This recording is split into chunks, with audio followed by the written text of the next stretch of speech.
What is up, everybody? Welcome to the Super Fantasy Bros podcast, which is part of the Triple Play Fantasy Network. I am, as always, one half of the team, Kevin Coleman. I'm joined on the podcast with my co-host, Jacob Dunn. Jacob, how is everything going out there?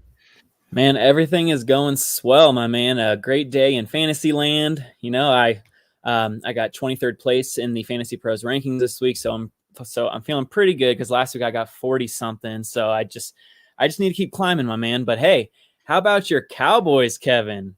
How about them Cowboys? Yeah, I mean, they did what they were supposed to do. They bounced back, right? Exactly. And they played like crap last, 2 weeks ago. And, you have those games where you got to bounce back and do this. And the NFC is loaded.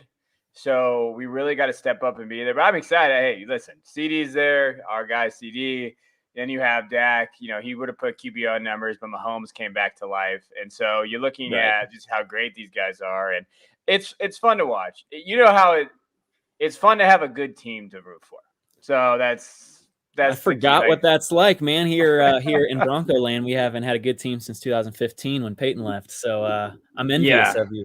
And your team is like one of those teams like I hate rooting for sometimes because the Broncos are okay, but they're not going to win it. So they're in this like perpetual kind of just they're there. I mean, they beat the Cowboys, but like it was one of those games like you know what I'm talking about. That was more of like an anomaly for the Cowboys, and it's just like the Broncos starting Teddy. We're forever in quarterback purgatory. Yeah. We're never going to suck enough to get the number one pick. We're always going to have somewhere between 12 and 20, and that's annoying. And that's a tough one. Yeah, no, that's a tough one. But hey, fantasy's here, and we're coming down the main stretch. I can't believe we're already to week 11. It is crazy how fast this thing goes. But on today's show, that's what we're going to do. We're going to cover recent news. We're going to go a little bit back to what we usually do, breaking down week 11, guys that you should be looking for, going over our reactions and all that. But before then, I do want to point out that we are part of the Fantasy Points media group. Please check out Fantasy Points in the media group and what they do. They have a credible website. Right now, I believe it's 50% off for the football season in terms of memberships and what you can do there. And we're very, very happy with that. So please go check it out. Look for Triple Play Fantasy promo code and go ahead and join. And we can't express how happy we are to be a part of that group.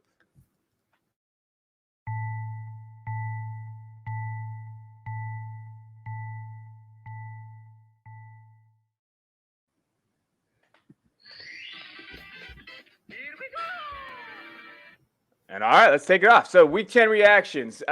Jacob, give me one guy. What stood out to you from your week 10 and your lineups? All right, one guy that stood out to me the most was Stefan Diggs. All right, he finished as the wide receiver 2 with 30.2 fantasy points, only 0.01 fantasy points behind wide receiver 1 Deebo Samuel.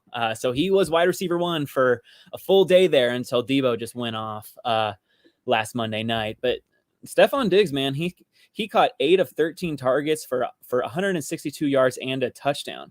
This is what fantasy managers were hoping when they took him in the second round in this year's fantasy draft. He's been a borderline wide receiver 2 all season. He has been consistent, but he hasn't really had that breakout game. So he finally won his fantasy managers a week, which is great to see. Yeah, I mean, we've been waiting for him, right? Like we've been saying, hey, when is he going to come out? When is he going to pop out of his shell? And he has. And it's funny that we mentioned this because I talked about it on social media with somebody about this with Stefan. I was like, man, I'm kind of disappointed in him because he really didn't have any change. The offensive system didn't change. He really didn't compete with anybody. Like he should be doing just like he did last year. Right. And lo and behold, he popped off. So I think that was a great call. It's funny. I put Deebo down for mine, and I love it. I love Deebo. I needed him to go off. I needed 20 points from him, and he ended up giving me 30. And when you look at what when you look what he's done this year, you have to give him props for what he's been able. He's wide receiver 3 right now. Whew. And that's consistent. You are what your ranking is, and he's wide receiver 3 with a margin. He's averaging 21.7 fantasy points per game, and he's ahead of Devontae Adams by a clear 30 points. Oh, so. Man. That's a legitimate spot where he's at. Jamar's right there, and then Marquise Brown is still there, which is crazy. So you're looking at those guys, and you're like, hey, Deebo and Hill and Kupp are really separating themselves. Obviously, Kupp is ahead of everybody. But Deebo is a legitimate player. You saw what he did last week and what he put up. I think his rushing upside, too. when he's healthy, he can do that. And, 30.3 points last week with his rushing touchdown and his long passing touchdown there, receiving touchdown, excuse me. Like, I think that's an incredible asset to have. I love Debo, and he was going in the 8th and 9th round of redraft and dynasty drafts last year. You draft him as – what did you draft him as? Your wide receiver 4 probably, or 3, depending on how the draft went? 3. And now you got a wide receiver 1. I mean, that's how you win leagues. A lot of fantasy championships going to have Debo on there as long as he stays healthy. Sometimes, man, you have to take a risk in those middle rounds. And you and I, we both took a risk on Debo, Yeah. We always knew that he wasn't the healthiest player leading up to the season, but his talent is undeniable. And if he can just stay healthy, which he has been, he is showing us that he is easily a top 5 wide receiver. He's top 3 right now. So Stefan Diggs and Debo Samuel, have yourself a day. All right. Yeah. So the other guy who stood out to me, and it's not like he was RB1, RB2, or even RB3, but Antonio Gibson, he finished as RB7. All right. He got 21.8 fantasy points on the vaunted Tampa Bay Buccaneers run defense. All right. He rushed 24 times for 64 yards and 2 touchdowns, along with 2 catches for 14 yards. But I think it is safe to say that the bye week did Gibson and that nagging shin injury like a whole lot of good, because there was some question on can Antonio Gibson finish out the season, because he's running on one leg and J.D. McKissic is stealing all of his touches because Gibson isn't healthy. Well, that bye week came at the perfect time, and he hurt me because I benched him in one of my leagues. Now, I winded up winning that matchup, but I put in Cole Beasley instead of him just because I needed that safe floor. But Gibson winded up going on a tear, so now I can easily insert him as an every week RB2, even this week when he faces a tough Carolina Panthers defense. He's definitely an RB2 because of sheer volume. Yeah. No, I agree. I think when you're looking at what his volume is, he's looked really well. His dynasty value hasn't tanked at all either. So if you think of go buy him low, that's not an option right now. Like buying him low, like he still has a high value. Like I see those buy low stuff. It doesn't make sense. It doesn't work for him. But no, he scored touchdowns, right? So if he can score touchdowns, he can be there, and they lean on him, which I think they have to if they want to try to win. Heineke's not that guy.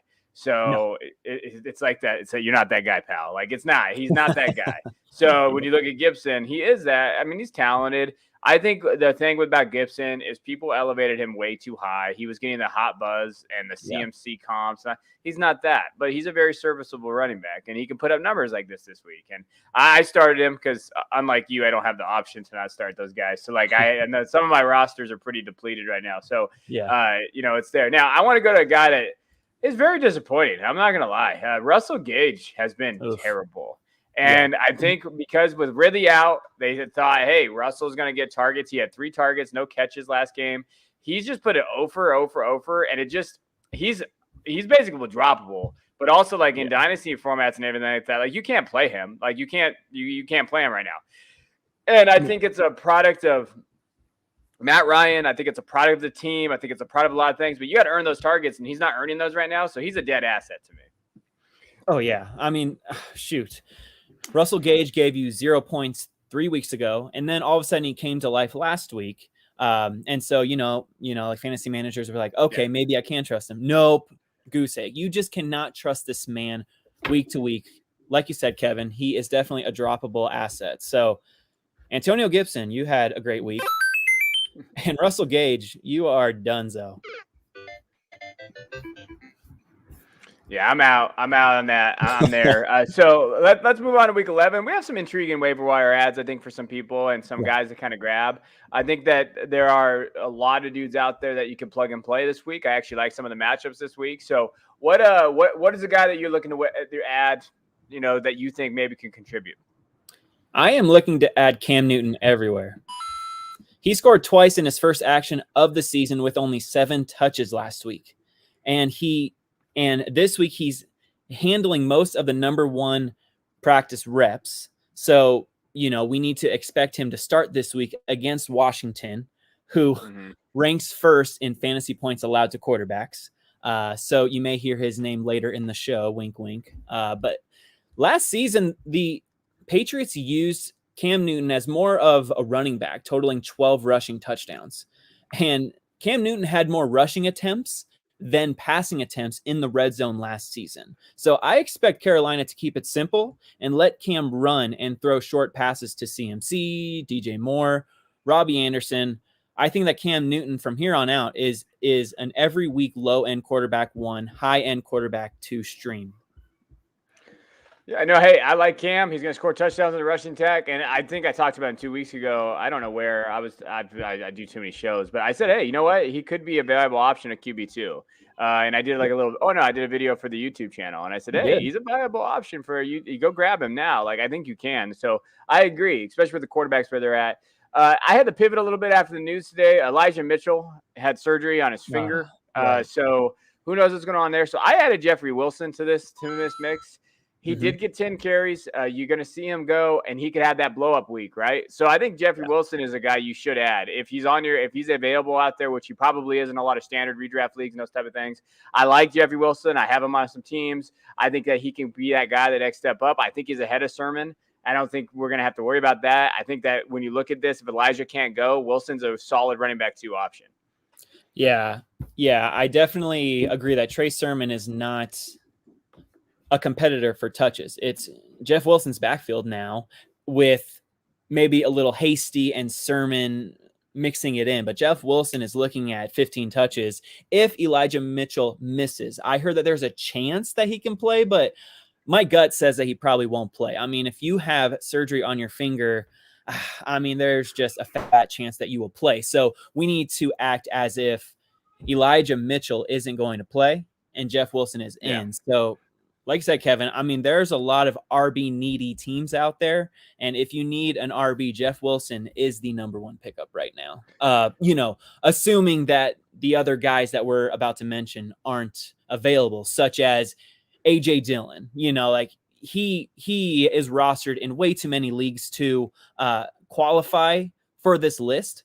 But AJ Dillon is looking at starter reps for the next 2 weeks. And AJ Dillon has been killing it even as a backup. So I saw recently that AJ Dillon was available in like 30% of Sleeper and Yahoo leagues. So if he's somehow available in your league, he's the number 1 pickup. But if AJ Dillon isn't there, then go after Jeff Wilson Jr.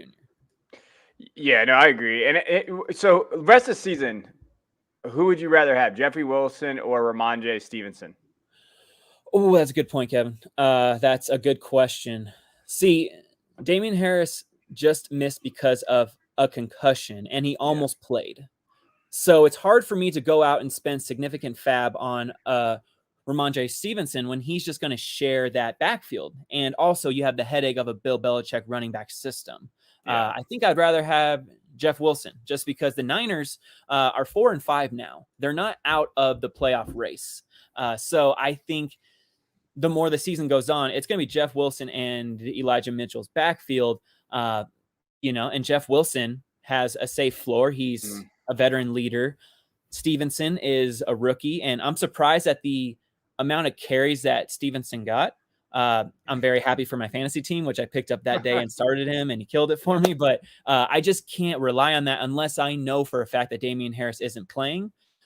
So rest of the season, I'll go with Jeff Wilson. Okay. Yeah, no, I think it's close. I think, like you said, if Harris is healthy, I think you're going to eat into Stevenson's carries, and it's going to be one of those things of like, who's there? I would probably just say, surgery, that's a big thing, especially fingers, especially with the running back position. I would actually think that I probably lean Wilson, but Stevenson's if you had him, that's fine. I think that Wilson's cheaper, and I think that he's more available. So if he's more available and he's cheaper, I'll take him for the rest of the season and hope that if Mitchell misses, we have that. So that's kind of how I like to go there. I like that you said that Damian Harris is going to eat into Stevenson's carries. So do you think that this is Stevenson's backfield?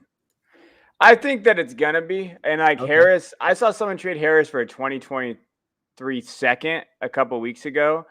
I think that's a smart move. I don't think Harris is going to be there. I don't think he'll get a second contract with New England. I think he's a dying asset as well. So, like, if you can get a pick like that, if you're rebuilding, that's fine. If you're not rebuilding, go and try to get like Fournette. Go try to get somebody else that's maybe a little older in Dynasty that people don't like. And I think they're going to have more longstanding value than Harris. I like that.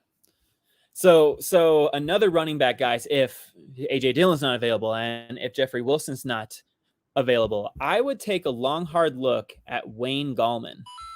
All right, last week he rushed 15 times for 55 yards and caught a pass for 21 yards last week.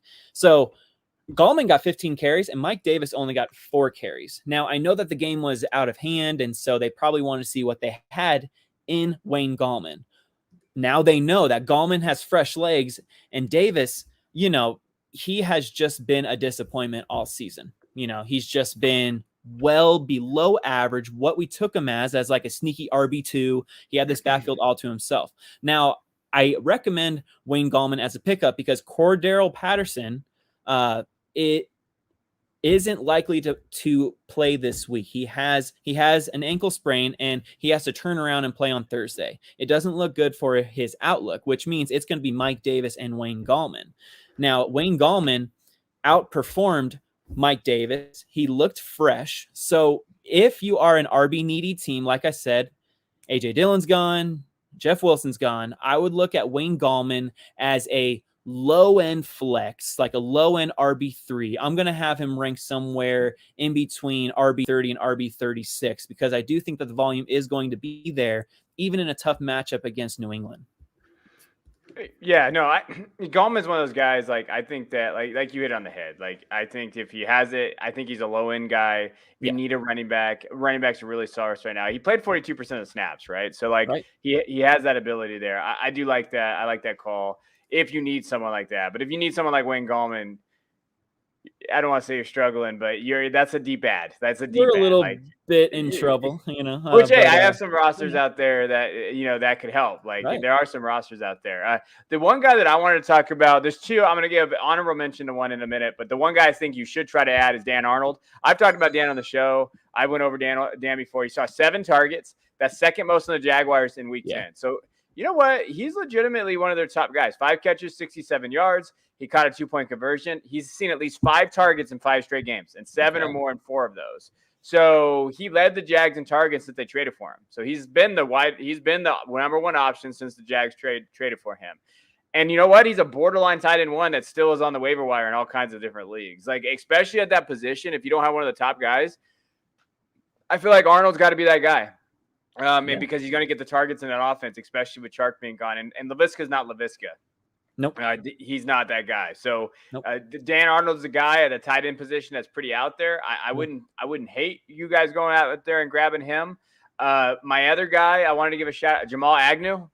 Okay. I've talked about him too, but hey, he saw 5 targets in week 10 too for Jacksonville. He also had a 79 yards and a touchdown, 3 carries. They use him in that role that kind of Laviska's supposed to be. Now, he's not safe in terms of like, the floor is going to be interesting because there's going to be games where he doesn't break that 79-yard rushing touchdown, and that's going to hurt you a little bit there. But the targets aren't bad if you really have like 10 or 11 deep on your roster and your lineup, and you want to try to start someone like that. I think Agnew could be a very, very good pivot there. I like those calls. You especially have my attention with Dan Arnold. I just saw this stat that says Arnold now has between 4 and 8 catches and at least 60 yards in each of his last 3 games. So he's definitely a viable option. Trevor Lawrence is looking his way. He is starving for that veteran wide receiver because he's no longer looking at Marvin Jones Jr. No, I don't think that Marvin Jones Jr. is no longer startable right now. I think that Dan Arnold is the only reliable pass catcher that you can start on this Jaguars team, along with Agnew as like a what the heck flex, because he's looking his way as well. And Agnew does have that speed to break free. So Agnew is who we wanted Shenault to be. Am I right? Yeah. I mean, kind of. I think that at least right now. Yeah, I mean, Shenault, I think that's there, but Agnew's getting the targets. He's earning them. And, I think that's to say, like, Agnew was a corner. To be losing out to a basically converted cornerback that says more about Chenault than it does about Agnew. And I think that's where you have to understand from like a dynasty perspective. It might be time to leave. Give a second round pick. It might be time to cut bait because there's plenty of Chenaults and Agnews out there. There's not other guys. So maybe this is time to move on. I think that's the key. I agree, man. Chenault's not getting those manufactured touches that we thought he would. Maybe they were at first, but then they're like, okay, we're not succeeding. So Chenault, yeah, man, he's just wasting away. He's not earning them. I mean, it's a very simple spot. If you're not earning them, then I don't want you on my roster. I think it's a very simple concept. Like everybody always chases fantasy points. Stop chasing fantasy points. Yeah. Who's earning the fantasy points? Like that's a very key concept. It's not hard. Stop making it so hard out there, people. All right, let's talk about end of the season, like in or outs. I know that we kind of do this sometimes. We talk about guys, and you mentioned a couple. I mentioned to see what you played. So like Tyler Lockett. What do you think of Tyler Lockett? Tyler Lockett, guys. All I gotta say is that Russell is back. I know what we saw. Was he? Is he back? Because I didn't see him last Sunday. Was he on the field? I couldn't tell. He was physically back. Okay.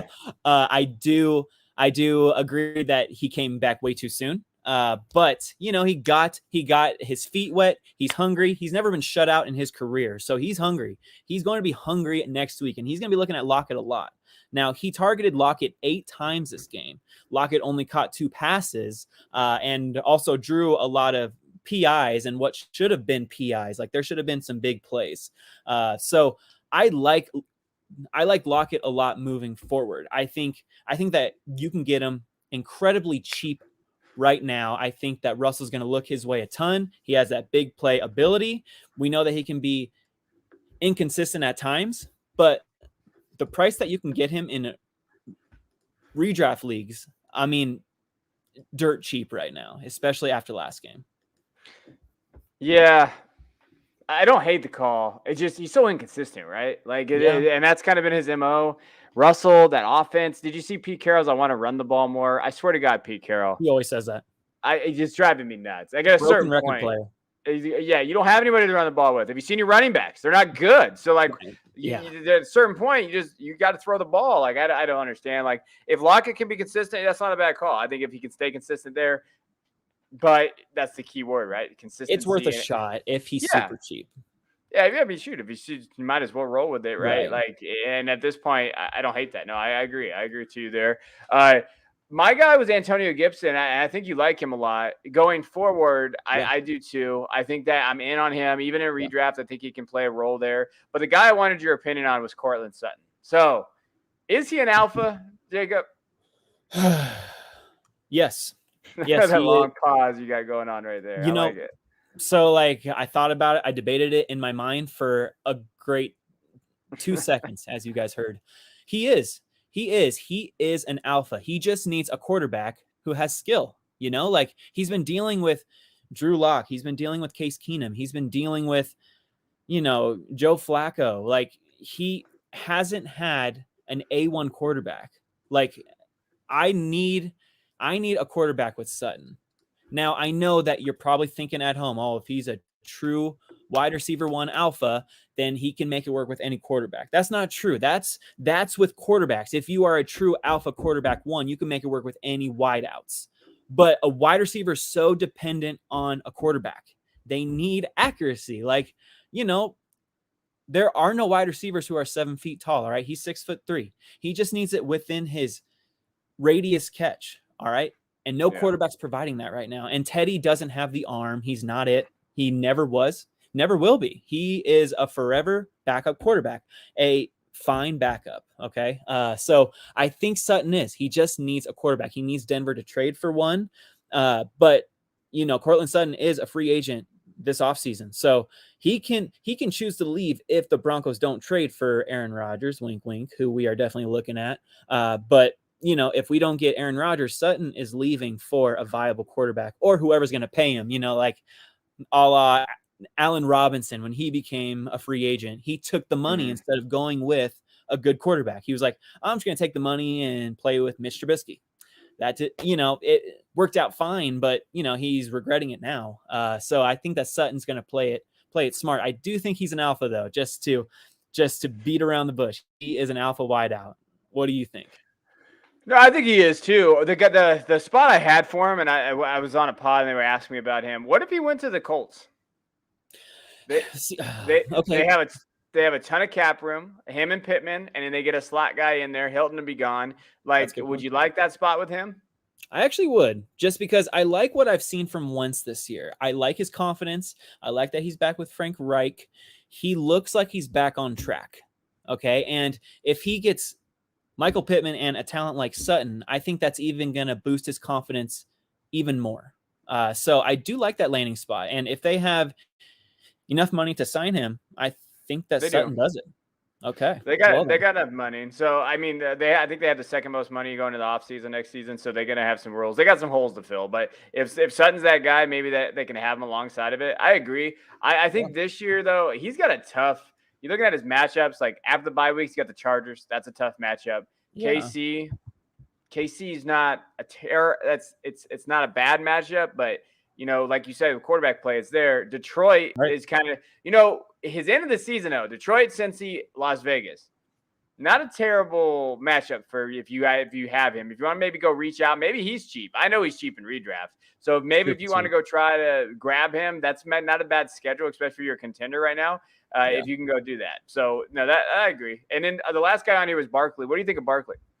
So I just want to say that Barkley is definitely a guy that you can no longer buy low on. All right. Your chance to buy low on was last week during the bye week, just because I would have traded him because I have him in my redraft league, in my big money league. I would have if the deal was good, because there is a little bit of uncertainty. But reports today say that Saquon looks explosive and comfortable while cutting and running, which is a tremendous sign. All right. So I'm all in for the stretch run as he has a friendly set of matchups coming after the Buccaneers this week. Now, I know that the Buccaneers have given up some fantasy points to RBs lately. That's always a tough matchup. But after the Buccaneers, he's got Philly, he's got Miami, a tough matchup against the Chargers, but then he's got Dallas, Philly, and Chicago. So, he's looking at a favorable schedule. He's finally healthy. He was looking to play last week, but I believe he got COVID last week. Was that last week? Yeah, he was on the COVID list. Yeah. Yeah. So, he was close to a return last week, and now he's even healthier after the bye week. And I see an Antonio Gibson-like performance where he's going to get a lot of volume and he's going to get 60 to 80 yards, like total, but he's also going to score. So, now is the time to buy low if you possibly can, but that window is probably shut. Yeah, that window is shut. You needed to jump on that quickly, but yeah, he could have a great year if he can. Again, Barkley just got to stay healthy, right? Like we talk about this stuff as health, and he is there. I will say, I've seen some trades go down in Dynasty for Henry for Barkley. So essentially, what people are doing there is, I think some contenders are going after the championship, so they want Barkley on their roster. And other teams, maybe they're not contenders, but they're kind of middle of the pack, and they think maybe Henry next year can put him over the top. Interesting. It's an interesting move. I don't think I would do it just based on Henry's age and that foot injury. It never looks good. But it's an interesting. If you have Henry, maybe you can get Barkley. I think that's maybe it depends on the league that you're in. But I've seen Henry and Barkley involved in 2 or 3 different trades all across the dynasty stuff. So again, think about that. If you have Henry, unfortunately, I have Henry, Barkley, and Jones on a team. That's not helping me right now anywhere. But we're chugging along. We're chugging along there. That's all right. Let's kind of go through. We like to go through sneaky start sits and kind of go over some of the guys that we like. And you have some interesting guys on your roster. So we're going to go over all positions. We're going to look at it and go through quarterback. I'll go through my first quarterback here. I actually think Tyrod Taylor at Tennessee is a sneaky start. And so really, you don't like that start or what? Well, I'm hurt by Tyrod. I had Tom Brady on bye week last week, and Tua just missed at the last second, and Taysom Hill winded up not starting. And those were my 2 options to replace Brady. And I thought that Tyrod was a sneaky start 2 weeks ago, and he got me 5 points. So I'm a little bit angry at Tyrod, but I want you to change my mind, Kevin. Change my mind. No, this is what I would say. I would say that I think it's going to be a blowout, but I like the game script because I think what happens is the Titans are going to kind of put them in a little bit, and they're just going to get a ton of points in the second half. I think it's game script dependent. I just think he's going to score a couple 3 touchdowns, 2 to 3 touchdowns. I think Cook's going to have a good game, and I just think that it's going to be one of those like he's going to have to throw up 45 times to 50 times just because of game script, and they're just going to try to chuck it around. So like it's not that I think Tyrod's a good quarterback. I just think game script's going to depend. It's going to be one of those fantasy good games. Well, and Tyrod had such a good start to his season that I thought he would just come back and just rely on Brandon Cooks, but maybe he needed one game to get his feet wet. So I can definitely see this happening. And the Texans, they face the Titans, correct? Yeah. So the Titans are allowing the most fantasy points to wide receivers this year. So Brandon Cook should definitely have a good game, which means that Tyrod should have a decent game as well. He could definitely sneak into that quarterback 2 conversation. Now I'm going to go with Derek Carr. I really like what he's been doing this year. And for the last 4 games, he is averaging 305 yards and almost 2 touchdowns. All right. He looks good. All right. He looks like he is in command of this offense. He is, he doesn't have Henry Ruggs anymore, but he has Hunter Renfro. He's been getting Brian Edwards more involved lately. Edwards has gotten 4 targets over the past 3 or 4 weeks, exactly 4 targets each week. But that number needs to rise because he looks good every time he gets the ball.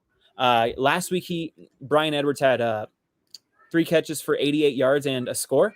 I think that he gets more involved as time goes on, as he becomes that number 2 wideout. Because I do think it's Darren Waller and it's Hunter Renfro, and then there is Brian Edwards. And if he can become a consistent option for Derek Carr, then I think that Derek Carr has a very good matchup this week against the Cincinnati Bengals. I think that he is going to have to match Joe Burrow score for score. He's at home. I think he can easily turn out to be a quarterback 1 this week, albeit a low end one, but he does have that quarterback 1 ceiling. No, Carr's frustrating, but I agree. I think against Cincinnati, there's going to be a high scoring game. I actually do. Right. I think that there can be that. And I think it's going to be game script dependent too, but I like Carr. Damn, he makes some throws sometimes I love. And then there's just those weird, he falls down at weird times and he has this thing. But no, you make a good point. Chucks it up in the air. I don't know if you saw that play. That was weird. I did. Yes, I did. Yes, I had that. In the air in the sky. There's some things like that. He's got a little Bo Nix in him from Auburn, any of my Debbie people out there. But yeah, I agree. I think that you look at Derek Carr and you have that. I think he can be sneaky. I still think he's a solid QB2, and they're going to bring him back because there's no one else out there to bring. So dynasty-wise, he's still valuable next year. He's still going to be on that roster. So I have a hard time seeing them move on from him. Unless he completely falls off. Now, my running back is Damian Harris. And the reason why it's Damian Harris is because I think that everybody's going to be on the Stevenson train, and Belichick's going to say, kiss my ass. It's going to be Harris, and we're going to see Harris. We're going to see Harris, and I think that he's going to get some of the uses that you like. I still have him. I think, where do I have him? He's pretty low on where I have him in my rankings. I still think I have him ahead of Ramondre Stevenson because if Harris is the guy, I think they go to Harrison in the red zone. I think he'll get the red zone opportunities. So, to me, I think that at least early. So if he capitalizes on that, he's going to be the one that scores the touchdowns against a putrid Falcons team. And again, that defense isn't looking very good. I think Dallas kind of exposed them a little bit. I think Mack will move them up and down the field. And the Patriots could make the playoffs. Patriots are right there. So they're competing for that spot. I think Harris will get the usage. I could see a 60-40 thing, and you're hoping for a touchdown. And as a low end, running back 3-ish, you start him and he scores a touchdown. I think he finished around running back 17, 18, 19. Yeah. This is exactly why I can't endorse Ramondre Stevenson as a priority pickup, just because Harris isn't dealing with a lower body injury. It's just, a concussion where he almost played last week. So I also have him within that 18 to 22 range, as, the RB this week. I definitely think he has RB2 capability, especially with fresh legs. So I like that call a lot. Now, this call at RB for me, I'm going with Myles Gaskin. Now, he's facing a New York Jets team who is allowing the most fantasy points to running backs this season.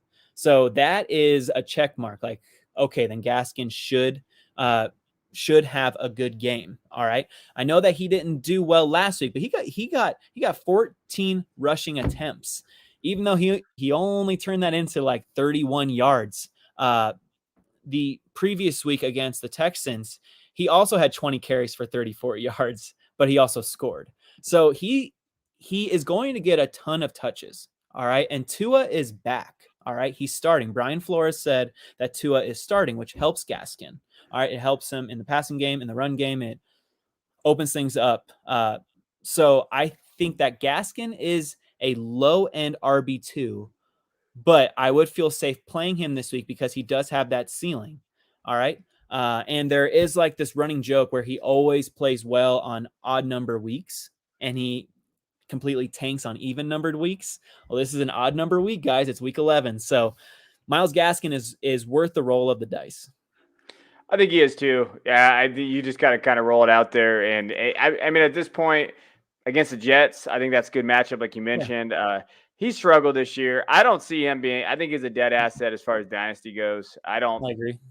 Not a lot of upside there, unless he maybe turns it on right now, and then maybe you can offload him for like a third or second round pick, maybe to a contender. I don't know how much you're really getting from him. So yeah, if he scores, right, that's the thing. I think you and me are on the same mindset about the Miami. I have Waddle down as a guy that I think could have a good game against the Jets. I think he can lead in targets. I like Waddle. I think, and hey, this argument about Waddle and Devonta and Bateman, I'm not going to get involved in this because I think that they are all good wide receivers. Like they're all very solid wide receiver twos.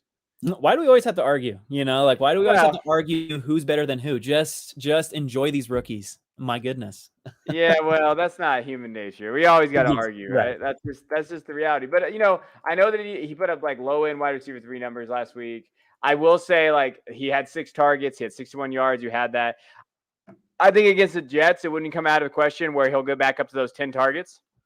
And if he can do that, then you're looking at hopefully he can break one, maybe 100 yards. I think he breaks 100 yards and scores a touchdown this week. Waddle is one of my favorite guys this week against the Jets in that offense. So I would start Waddle with very, very strong confidence, and I think he could finish as a wide receiver 2 this week. I like that too. I actually have him in my early rankings a wide receiver 26.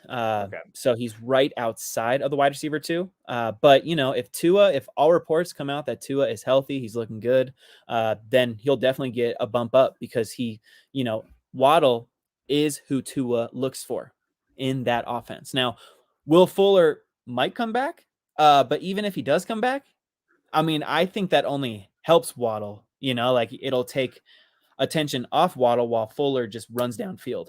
So I like that Waddle pick. My pick at wideout, since I chose Derek Carr, I'm going to go ahead and go with Hunter Renfro. He's been extremely solid over the past few weeks, even in half PPR leagues. He had 7 catches on 9 targets last week. Now he only had 46 yards, but he also scored. But you are looking at that safe floor with Hunter Renfro. But like Kevin and I we think that the Raiders and Bengals game is going to be a high-scoring game in Vegas. So Hunter is going to get a lot of targets. All right, Hunter is looking at probably 10 targets. I can easily see him getting 10 targets, which gives him a very safe floor. I don't know about him scoring. It's a possibility, but it's also a crapshoot if you want Hunter Renfro to score. I see him more as 10 catches for 100+ yards, which gives him a very safe floor. I think he can sneak into that low-end wide receiver 2 area. Renfro, yes. And shout out to Brian Edwards, right? He was wide receiver 9, I think, on the week. I think somewhere around there. Yeah, right around there. Those 2 guys are going to get bumped because Ruggs is gone, and they're going to have that. And if we think the Bengals game script is going to be the over/under is going to go over, then you have to start these guys. I think that's kind of the reality of the situation there. I'll be quick on the tight ends because I'm gonna be honest, tight ends are ugly. I'm gonna go Jared Everett. I'm gonna go with. I know it's you don't want to go past, don't chase the points, whatever. But he had 8 targets and 8 catches last game against Green Bay. Yep. 63 yards, wasn't amazing. He still put up 14 points in PPR formats. And I think he's got an okay matchup against Arizona. I know Arizona's playing well, but I do think that they're going to have to put up points in this game. Again, you like Lockett, Metcalf, those guys. If Russ comes back, maybe he's looking at Everett's way a little bit more. So I like him as a sneaky play if you have to start one of these guys you're streaming. I like it, man. And 8 catches on 63 yards, hey. It's efficient. Right? Yeah, yeah. Especially in PPR. So for me, I'm going to go with Adam Troutman. I went way down in the list right there with you, my man. I was dumpster diving for these tight ends. I'm going to Adam Troutman is facing the Philadelphia Eagles, who are giving up the most fantasy points to tight ends this season. And Troutman got 6 targets last week. He caught 5 of them. It was just for 32 yards. But again, when we're talking about tight ends and who we think can sneak into that tight end 2 range, like Troutman can, facing an Eagles defense that I don't know. They don't know how to cover tight ends, and Troutman just got 6 targets last week. So if you are looking for a dart throw on DFS, or you just want to give a tight end a shot, I would give Troutman a shot in a very friendly matchup. Hey, I agree. I think that you might as well roll for it, right? Score a touchdown, go against Philly. Philly defense is not great. You just got to look for that touchdown to pin it. I don't know how many targets he's going to get. You might. It just depends. But I don't hate that. We're going super bottom of the barrel. We should see which one scores higher. I think that's the key. Let's see Everett or Troutman. We'll have a little side bet. We'll see what happens. Man, we got a bet between those two guys. Now, I don't have a defense for you. Jacob does. Jacob, who's your defense? Yeah, I'm just going to go with the Tennessee Titans. They are available in a lot of leagues, and they face the Houston Texans. I know that Kevin does like Tyrod Taylor, but I still see, like the Tennessee Titans have been solid over the past few weeks. I mean, like, this defense is looking pretty good. So I still think that Tyrod turns the ball over a few times, maybe, even though Tyrod does have that capability of having a good game. The Titans still could hold them to under 17 points, 20 points, along with a few sacks and maybe a pick, which would definitely give them at least around 10 or 12 fantasy points at the least. Yeah, I think so too. I think it go either one way. I think that either Houston's going to kind of shock some people and maybe come back and backdoor cover and they'll put up fantasy points, or Tennessee's going to wipe them out. So I am going on a limb with my pick. Like, I really am. Like, you really see both. And we're just playing. We're just, when you look at this, you're playing the numbers, you're playing this, you're playing game script, you're playing there. I know Houston's defense gives up, Tennessee's defense, and it gives up a lot of passing yards. And so if Tyrod can hit his receivers and has enough time, who knows? I think Tennessee wins this game, but I think Houston could have put up some points. But hey, we'll find out, right? We'll see who's right. Usually it's Jacob. All right, let's look at the Dynasty. I go through Dynasty Panic Meter and we talk about this. There's really one guy I want to talk. It's Mac Jones, and so there's been a lot of noise about him in the community and just fantasy in general. Like, rushing upside is not ever going to be there, right? He scored, I think it was 19 fantasy points. He had 3 passing touchdowns, but he doesn't run, and he had 197 yards. He's going to be efficient, and he's going to be there. So what is he as a quarterback? To me, I always drafted him as my QB3 in Superflex leagues and as a QB2 option. Like, I look at Mac Jones as a QB15. That's kind of what I have. Like, that's his ceiling and floor to me. It's literally 14 to 16 is where he's probably going to finish most of his career, but that's okay. He's going to be a fine NFL quarterback. Yeah.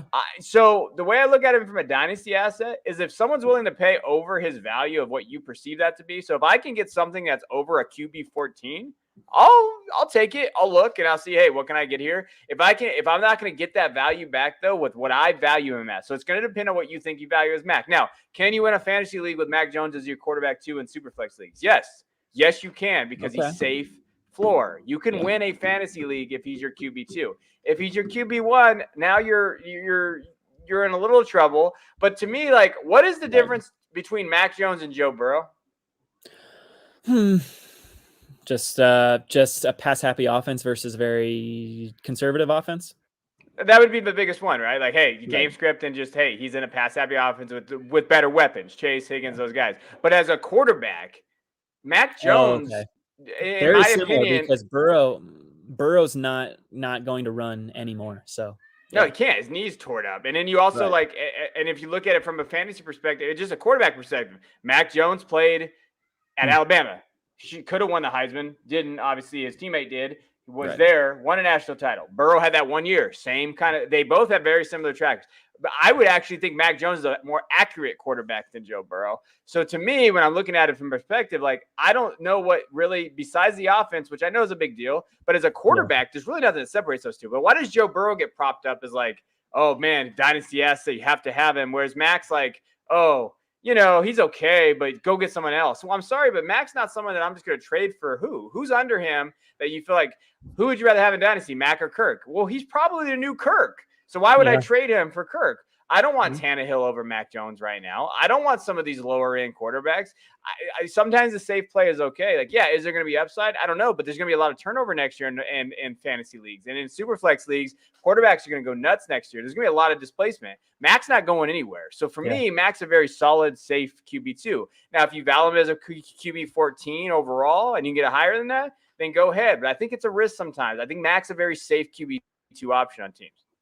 You made a fantastic point in that there's going to be a lot of quarterback turnover next year, whereas Mac Jones is extremely safe for at least the next 4 years. Like we'll see after that, but he'll always have a job in this league, and he's going to be the starter in New England. He's 23 years old. Bill Belichick loves him. He fits that system perfectly.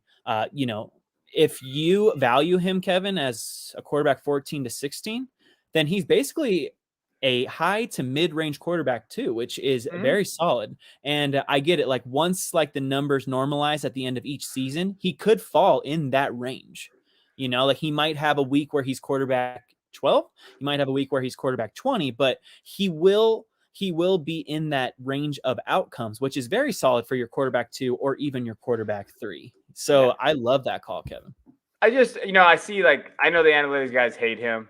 I get it. He doesn't have the rushing upside you want for fantasy leagues.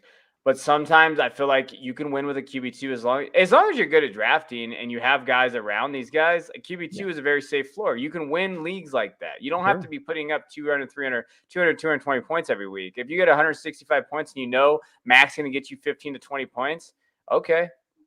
Yeah. I absolutely agree. All right, let's go to your streamers. All right, guys, my quarterback streamers for week 11. We're going to kick it off with Cam Newton welcoming a Washington defense, allowing the most fantasy points to quarterbacks this season. All right, Cam is only rostered in 16% of Yahoo and 26% of Sleeper. I expect that number to go way up after waivers clear. But like I said earlier in the show, Newton scored twice on only 7 touches in his season debut. Cam is hungry, and he is ready to feast at home against Washington. So expect plenty of rushing yards along with a rushing touchdown. Fire up Newton as a high-end quarterback 2 with upside.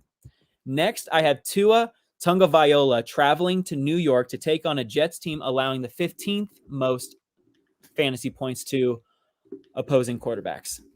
Tua is only rostered in 23% of Yahoo and 34% of sleepers. All right, he was dropped in a lot of leagues after he missed last week, although he came back into that game and he led that Dolphins team to a win.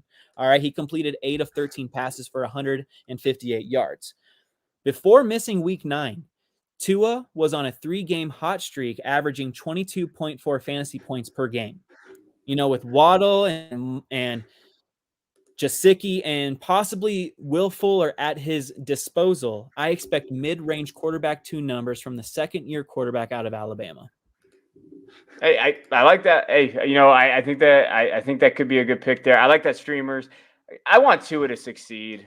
I just want Tua to succeed. That's all I want. Mm-hmm. He's a good dude. He is. He's a good guy.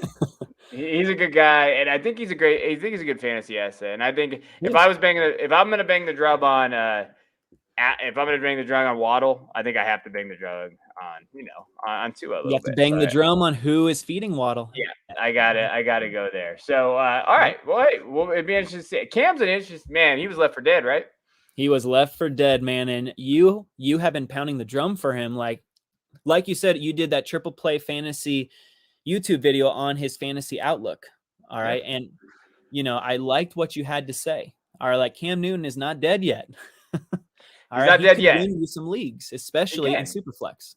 And he can rush and he scored touchdowns. We saw that. So let's go to our locks of the week. So we're going to talk about 2 locks that we think are going to be well. And I cannot believe I'm actually saying this. Jimmy Garoppolo, the 49ers. Whoa. He's at Jacksonville. Yeah, that's a good matchup. He's playing like a QB that doesn't want to give up his job to Trey, right? So he's been playing well. Now, I don't know how much they're going to have to throw, but if Elijah Mitchell is not there, maybe they're going to throw a little bit more. But his weapons, Debo and those guys in IU can get him. And Kittle, hey, Kittle's back, baby. I'm so excited. I just traded for Kittle. I'm excited. He scored me a touchdown last week. I think that we could look for 3 touchdowns, 250 yards from Garoppolo this week. I like that a lot, man. That would definitely put him in the low-end quarterback 1 range. Yeah. And he can definitely do that, man. The Jags, yes, the Jaguars, they held Josh Allen and the Buffalo Bills to 6 points 2 weeks ago. That was an anomaly. I think that the Jaguars get trounced by the Niners. And I agree with you that Jimmy G is definitely an appealing play, and he's probably super cheap on DFS.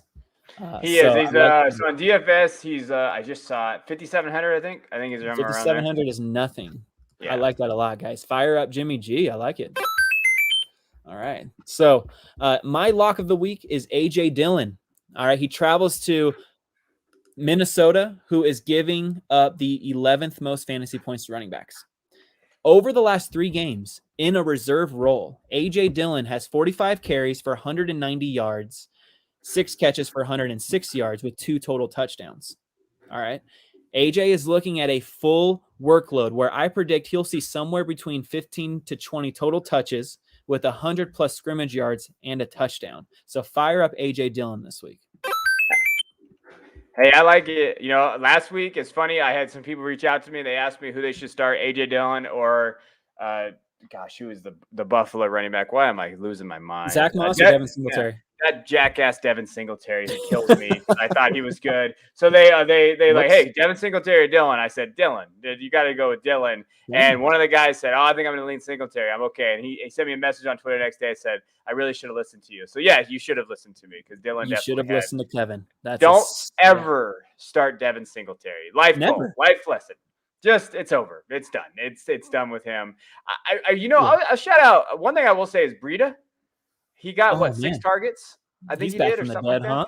If Breida can get targets in the receiving game for Buffalo, I just want to say, I'm not saying that he's going to be the guy, but I'm just saying if he can get receiving targets, now we're looking at hey, maybe that's a valuable position. And he's definitely free everywhere. If you have a deeper maybe if he gets those receiving targets, it might lean on him a little bit. They're hard to come by, and it could have just been an outlier, but it's something to keep an eye on. Hey, man, he was a beast in San Fran, so definitely someone to keep an eye on, Matt Breida. I like Matt Breida. Oh, man, I can't believe I said that. All right, well, hey, we appreciate you guys tuning in. We really appreciate everything that you guys do. You listen, you subscribe, hit that subscribe button, please. Follow us on the podcast and the YouTube channel. Until next time, Jacob, you got anything? Oh, I just want to say cheers, guys, and let's get after it in week 11. All right, even if you are a little bit out of playoff contention, every week counts, so let's get after it. Yeah, and even if you're out, keep setting your lineups. Don't be that guy. Totally. Don't be that guy. You set your lineups. Have some pride in what you do. Have some pride. So we'll see you guys next time. We'll see you next week. All right.